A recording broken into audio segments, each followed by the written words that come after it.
नमस्ते। भगवान विष्णु के 10 अवतारों में से आज हम परशुराम अवतार के माता पिता यानी कि रेणुका और ऋषि जमदग्नि इनके जन्म का रहस्य जानेंगे। पूर्व काल में इक्ष्वाकु वंश में रेणु नाम का एक महान एवं शक्तिशाली राजा था। वो भागीरथ के तट पर स्थित कन्याकुब्ज नाम के प्रसिद्ध शहर से अपने राज्य का भार संभालता था। क्योंकि उस राजा की कोई संतान नहीं थी, इसलिए उसने पुत्र प्राप्ति के लिए भगवान शिव की सेवा की। तब महादेव प्रसन्न होकर बोले, हे राजा रेणु, तुम्हें सभी उत्तम गुणों से संपन्न एक पुत्री प्राप्त होगी। उसकी कीर्ति दूर दूर तक फैलेगी। उस पुत्री के पश्चात तुम्हें एक पुत्र भी प्राप्त होगा। ऐसा कहकर महादेव चले गए। उसके बाद रेणुराज ने अत्रि, वशिष्ठ, भार्गव, गालव, गौतम, कौंडिन्य, जैमिनी, ब्रह्मानंदम, मांडव्य, गर्ग, जाम्बालिक, शौनक, भारद्वाज, सम्यक, देवल, विभाडक आदि ऋषियों को बुलाया और पुत्र प्राप्ति के लिए यज्ञ शुरू किया। यज्ञ के दौरान आहुति दी गई। वेदी से प्रकाश की एक किरण के साथ साथ एक सुंदर कन्या प्रकट हुई। ऋषि ने उस कन्या को उठाया और उसे राजा की गोद में बिठा दिया। राजा रेणु ने पुत्री का नाम रेणुका रखा। निर्देशानुसार यज्ञ पूरा करने के कुछ दिनों बाद उन्हें पुत्र की प्राप्ति हुई। उन्होंने उसका नाम शूरसेन रखा। रेणुका देवी पार्वती और ऋषि कश्यप की पत्नी अदिति दोनों का अवतार है, जो अग्निकुंड से प्रकट हुई।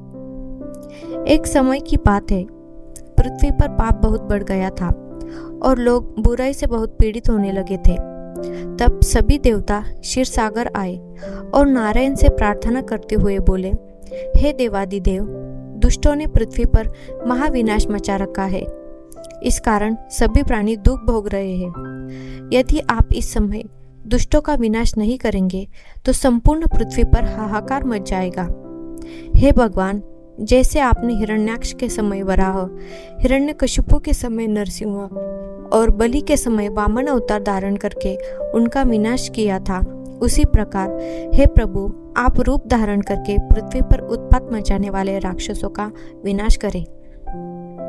देवताओं की यह करुण पुकार सुनकर भगवान विष्णु प्रसन्न हुए और कहा, मैं शीघ्र ही अवतार लेकर दुष्टों का विनाश करूंगा, किंतु इस बार मैं अदिति के गर्भ में संपूर्ण रूप से प्रवेश करूंगा।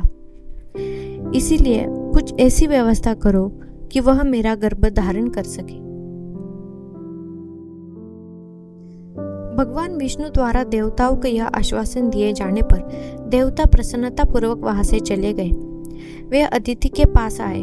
उन्होंने उसे सब कुछ बताया और उसे अपनी तेजस्वी शक्ति दी, ताकि जब प्रभु उसके गर्भ में आए तो वह उनका तेज सहन कर सके।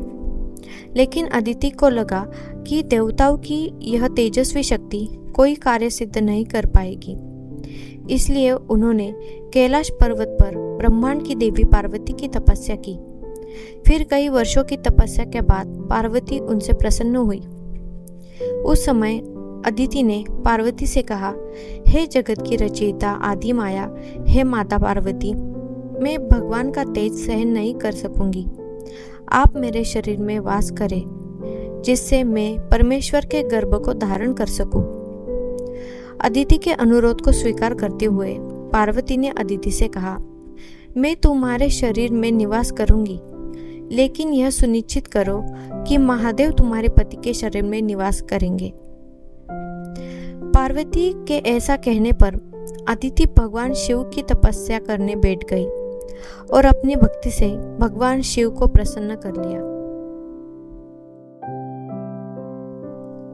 भगवान शिव के प्रसन्न होने पर अदिति ने कहा, हे कैलाशपति, यदि भगवान विष्णु मेरे गर्भ में अवतार लेने वाले हैं तो आपको और मेरे पति ऋषि कश्यप को एक हो जाना चाहिए और मुझे स्वीकार करना चाहिए।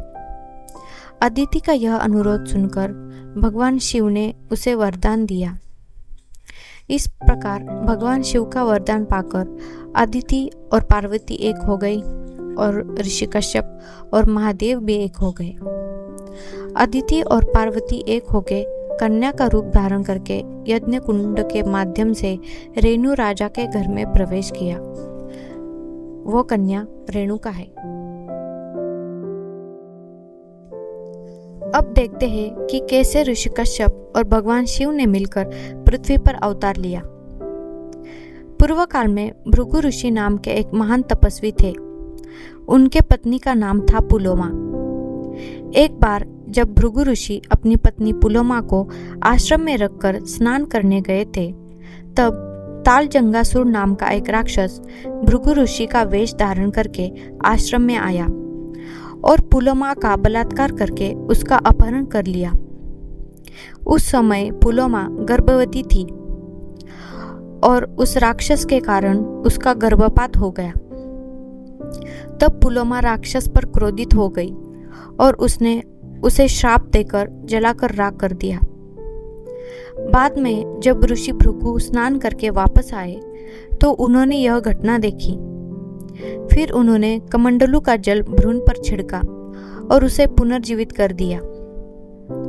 उस बालक का नाम च्यवन रखा गया और बाद में उन्हीं ऋषि च्यवन को एक पुत्र हुआ जिसका नाम वृश्चिक रखा गया।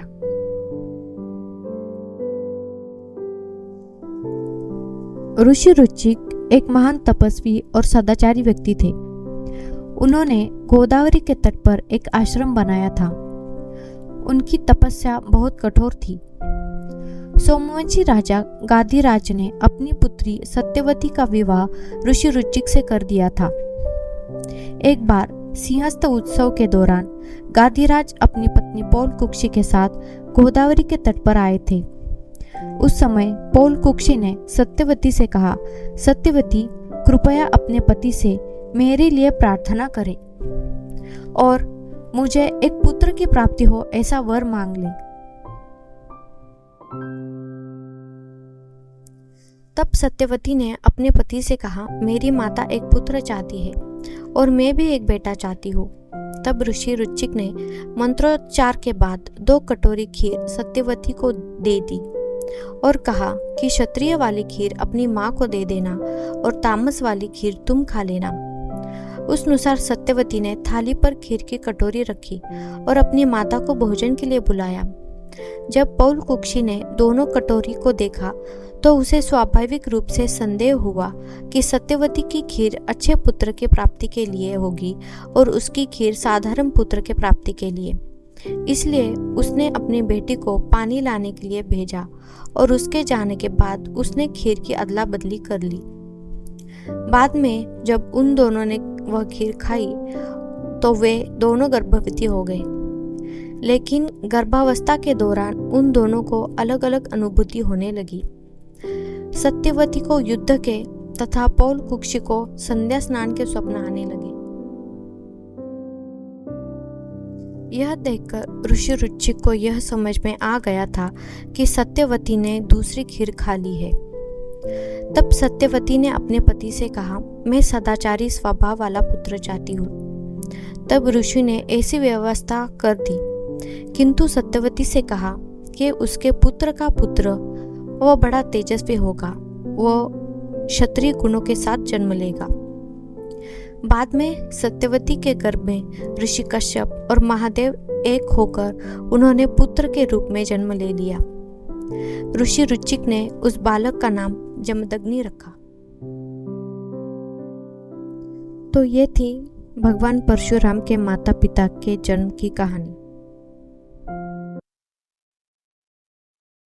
अगर आपको ये वीडियो अच्छा लगा है तो प्लीज़ लाइक कीजिए, शेयर कीजिए और चैनल को सब्सक्राइब कीजिए। धन्यवाद।